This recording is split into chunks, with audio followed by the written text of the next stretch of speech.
Louisville, and today I'm going to show you how we make our cut mesh wreaths.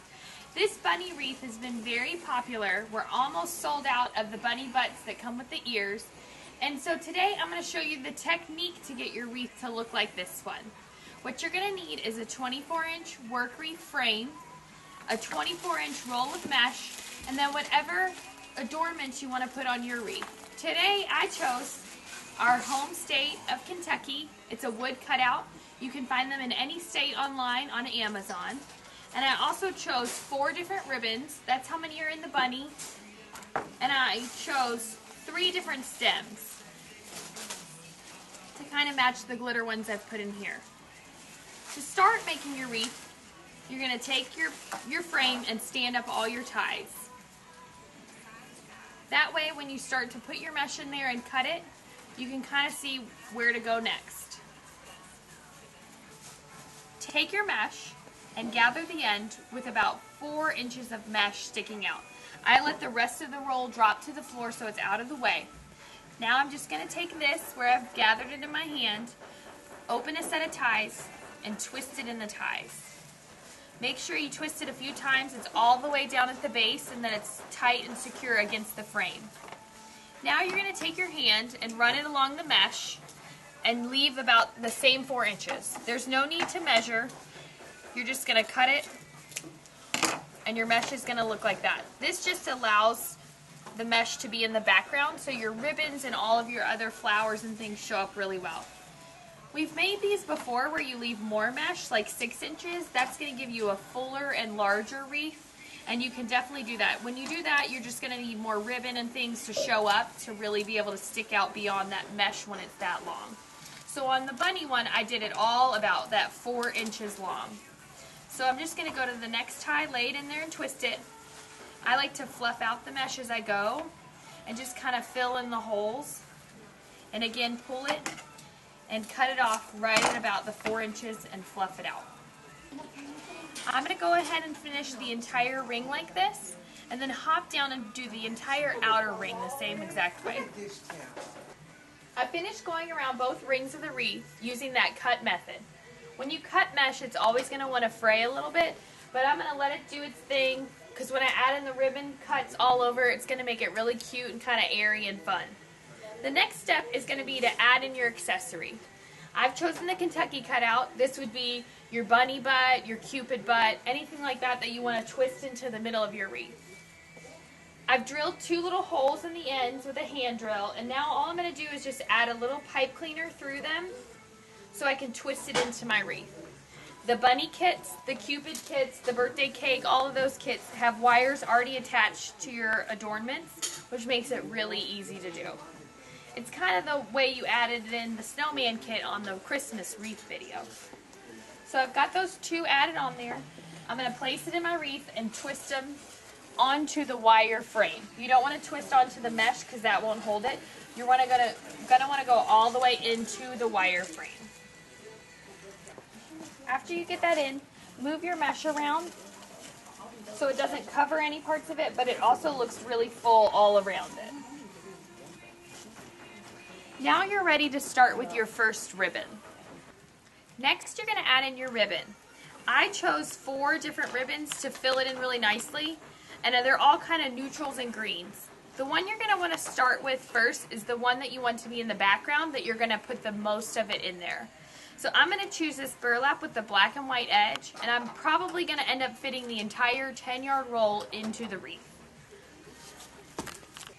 Instead of just putting my ribbon in and cutting it or looping it like I normally do, I'm going to add bows in here and there as I go. It's really easy to do and it fills up a wreath really nicely. So what you're going to do is you're going to leave that tail about 5 inches. Of course I've cut my QV cut in there. And you're going to pinch it and make your loops in your hand before you attach it to the wreath. What I like to do is just twist it like we make our bows and pinch it using my thumb and my pointer finger on my left hand, and I'm going to make 2 loops. They're pretty big so that when you put it into the mesh they really show up. And I'm just going to figure out where I want to go on my wreath and twist it in. I'm going to start on this back ring here and just twist that into those ties. As you can see, it just really fills it up nicely and adds a lot more ribbon. So before I do my next bow, I am going to do a loop just down to this tie here. I like the look of that. So what you can do now is you can cut it off, or you can go ahead and keep going. I always like to cut it and add it in sections because it makes it a little easier to work with the ribbon. So I'm just going to V-cut this off here and have my nice little bow tied in on the side there. I'm going to go ahead and add bows and loops like this throughout the whole wreath. So again, twist it in your hand and just go to the next open tie. I'll go right here below Kentucky, and you can go in the inner ring and the outer ring and then just twist it in. I'm going to go through and fill up the whole wreath with this first ribbon before I start with my second ribbon. Next, I'm going to add in my second ribbon, the Burberry. It's back in stock in the 2.5 inch and the 4 inch. We always sell out, but it looks good in everything. And I think it'll be a nice touch for a little bit more neutral into this wreath that you can leave up all through the winter and all through the summer. I've added in that first ribbon, and it did take all 10 yards in this wreath. This one I'm not going to use nearly as much. I'm just going to add it in here and there so it shows up. I'm going to probably end up using about 3 to 4 yards. The way I'm going to add this one in, I'm not going to do the bows, but I am going to loop it here and there in spots where I think I need a little bit more color. So I'm going to take this tie right here, twist it in, and then I'm going to loop it this way to the next set of ties right here. That way it really shows up, but it's not quite as full as the last ribbon. Go to that tie and twist it and just kind of fluff it out how you want it, and then go ahead and cut it off. I'm going to step back and look at all the places I want to add it in, maybe here, and do about 5 pieces all over the wreath. Next, I'm going to add in my third ribbon. This one is going to be in there the least out of all the ribbons. I'm just going to add little cuts here and there. I chose this beautiful Dupioni silk that has the black and white trimmed edge. And of course, again, I cut my V-cut, and I'm going to add pieces here and there. When you add pieces into a wreath, it takes the least amount of ribbon than the other 2 ways I've showed you. The looping takes 3 to 4. This took the full 10 yards. This sometimes takes 2.5, 3 yards, depending on how many you add in.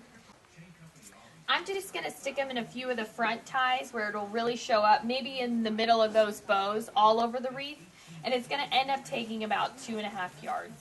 But I like it because it brings the green base of the wreath color back up to the front, and it adds that little black and white check.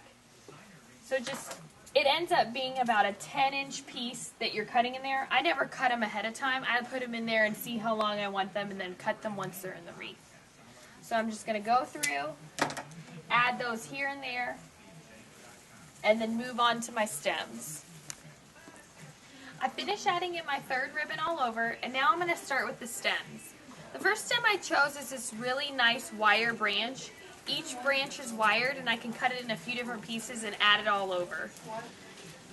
What's nice about it is that you can bend it all different directions and really use it throughout the whole wreath instead of in bigger pieces. So I'm going to bend it all different directions and then twist it into my wreath. So I'm going on top of the ribbon, kind of up and underneath the mesh. Go into those ties, and I always secure a stem in 2 to 3 places if I can.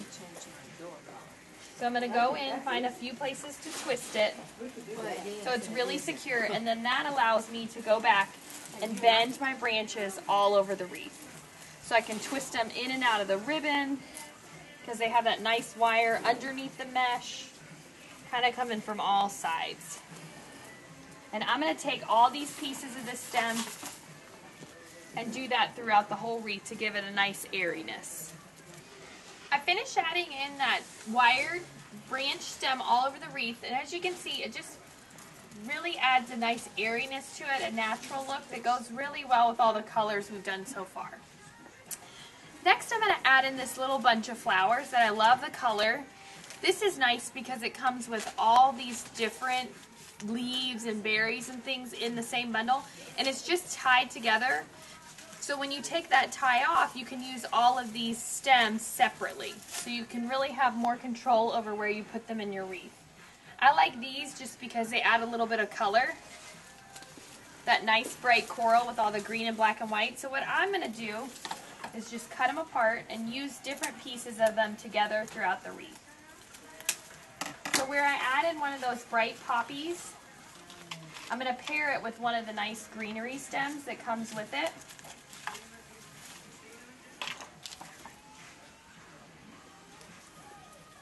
And just use the last bit of my ties to twist it in to add a nice bright color.